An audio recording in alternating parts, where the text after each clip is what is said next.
Good morning. In the observation based series of lectures of mine, today the topic of the lecture is observation and overview. In the lecture that I delivered yesterday, I also produced the overview of observation method. The same I am going to produce with further developments on the issue अवलोकन पर आधारित व्याख्यानमाला के आज के मेरे व्याख्यान का विषय है ऑब्जर्वेशन एंड ओवरव्यू। अभी तक हम ये जान चुके हैं कि अवलोकन का तात्पर्य होता है किसी चीज को अपनी आंखों से देखना।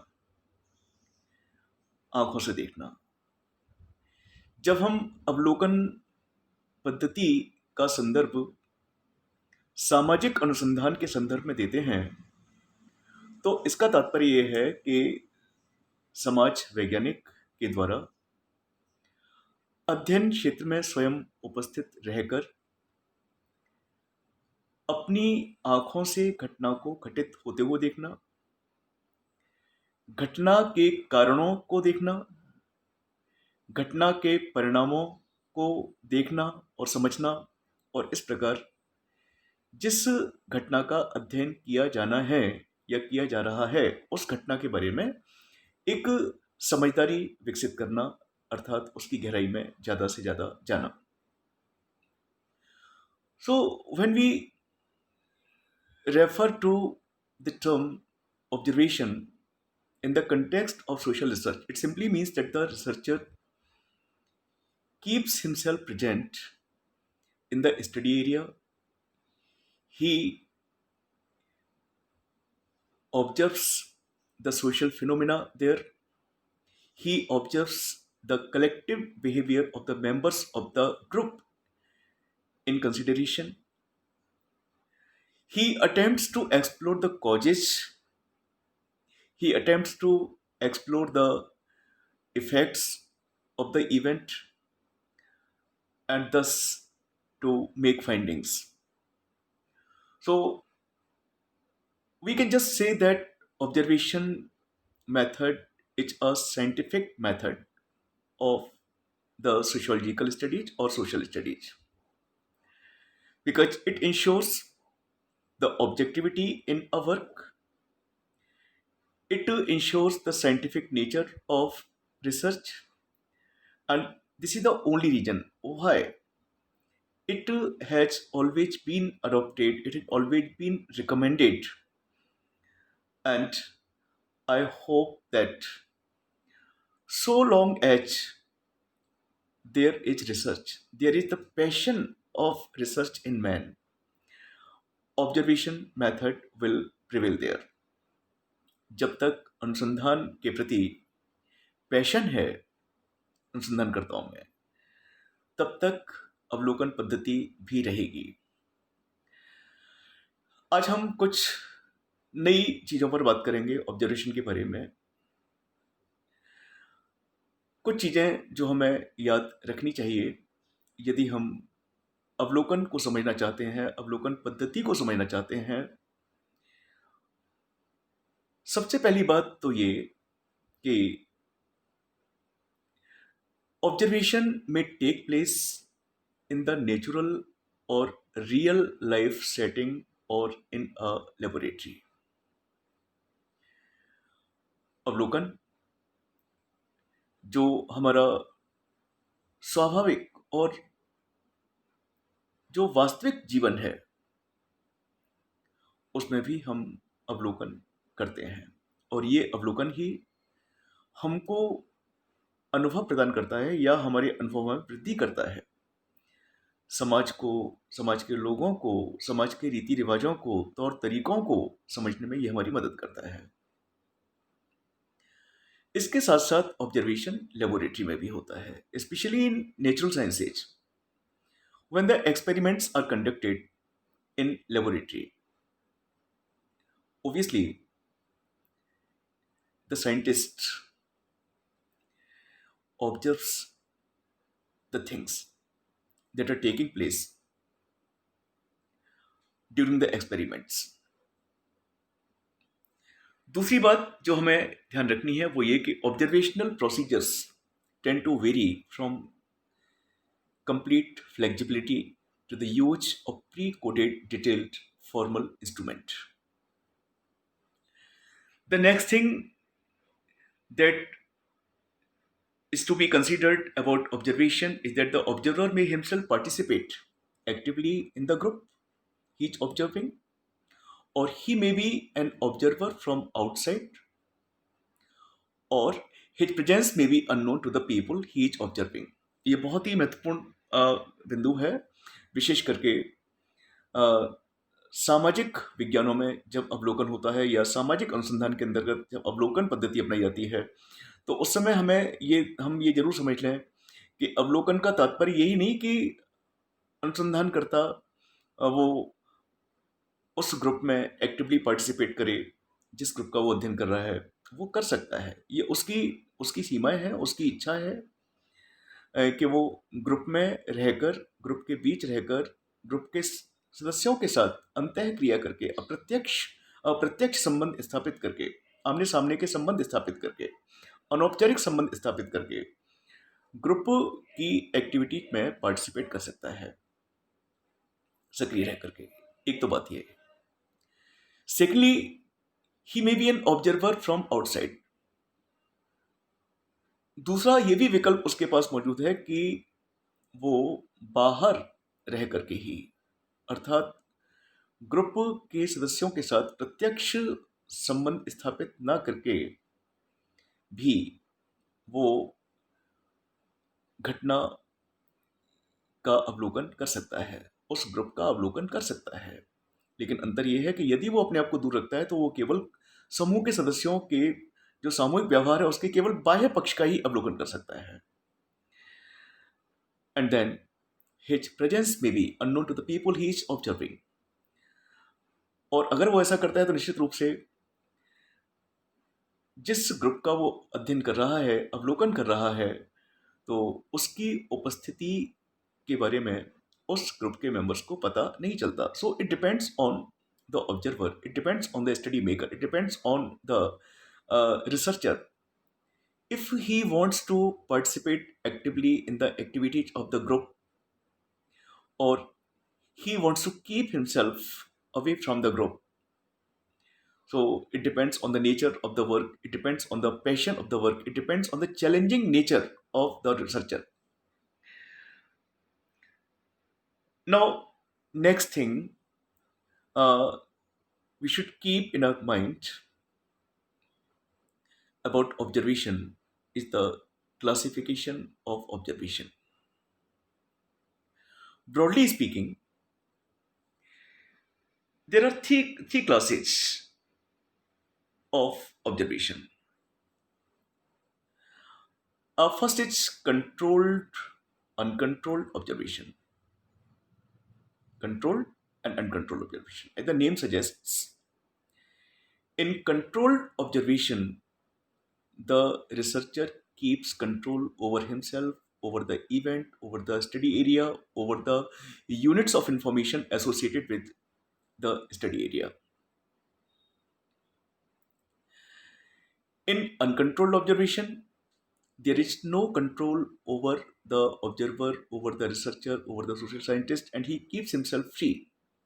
He is at liberty to observe the event, observe the study area, observe the behavior, collective behavior of the units of information in any way he pleases, without any restriction.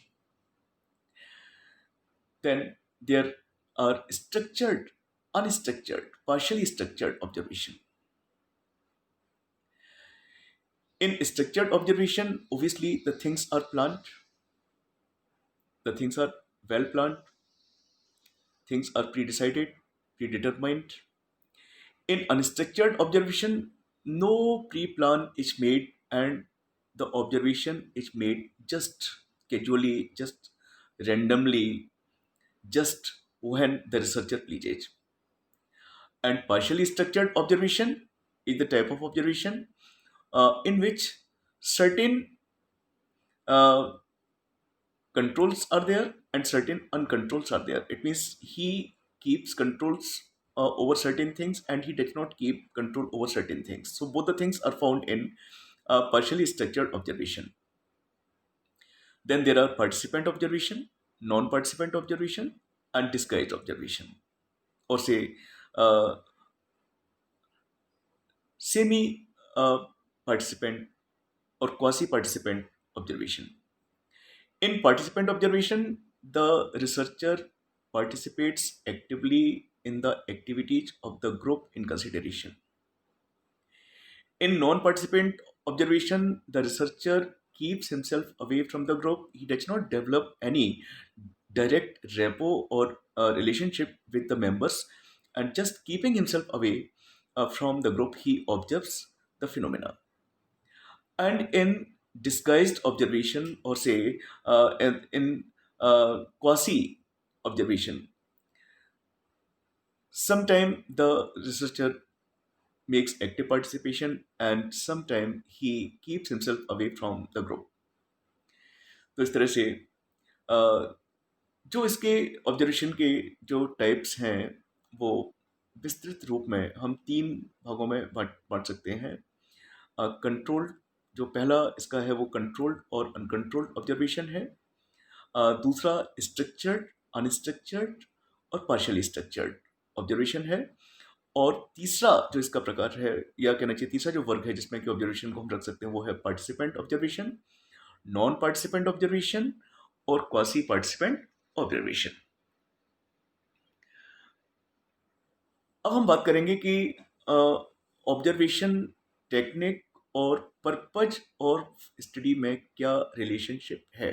निश्चित रूप से हम जानते हैं कि प्रत्येक अध्ययन का एक उद्देश्य होता है.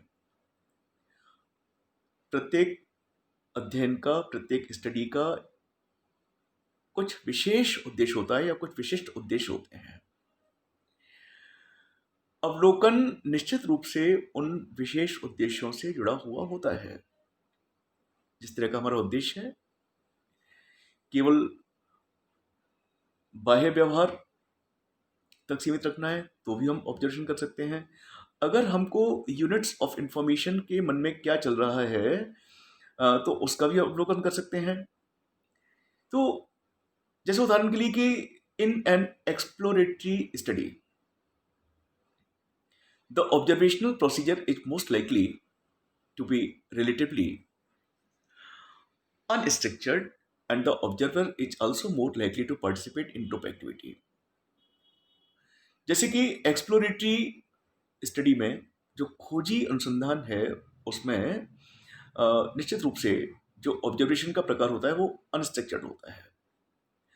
अवलोकनकर्ता अपने आप को स्वतंत्र रखकर, किसी प्रकार के बंधन में ना बांधकर, सीमाओं में न बांधकर घटना का अवलोकन करता है और वो ग्रुप एक्टिविटी में पार्टिसिपेट करता है. जहां तक डिस्क्रिप्टिव और एक्सपेरिमेंटल स्टडीज का सवाल है, in such study the observational procedures are more likely to be relatively structured. अगर स्टडी डिस्क्रिप्टिव है, स्टडी एक्सपेरिमेंटल है, तो उस स्थिति में स्ट्रक्चर्ड ऑब्जर्वेशन को प्रेफर किया जाता है, which involves a minimum participation on the part of the observer. And when the study is descriptive or experimental, obviously, it does not require 100% participation of the observer or study maker. Obviously, in such studies, the participation is minimized. अब ये बहुत बड़ी बात है कि हमको observation करते समय किन किन बातों को ध्यान रखना चाहिए. Observation is not a child's play, कोई बच्चों का खेल नहीं है. इसके लिए जो अनुसंधानकर्ता अवलोकन पद्धति के आधार पर घटना का अध्ययन कर रहा है तो उसको कुछ बातें अपने मस्तिष्क में ध्यान रखनी चाहिए और इन बातों को ध्यान में रखकर ही उसे अवलोकन करना चाहिए. यदि वो ऐसा करता है तो निश्चित रूप से अवलोकन की जो प्रक्रिया है वो उसके लिए आसान होगी और वो उन उद्देश्यों को प्राप्त करने में सफल होगा जिन उद्देश्यों को लेकर के वह अध्ययन कर रहा है. पहली चीज, the first thing that he should keep in mind, that should be borne in mind, uh, is that he should know what should be observed. He must be sure about what should be observed. Until and unless he's familiar with this thing, he cannot make a proper study.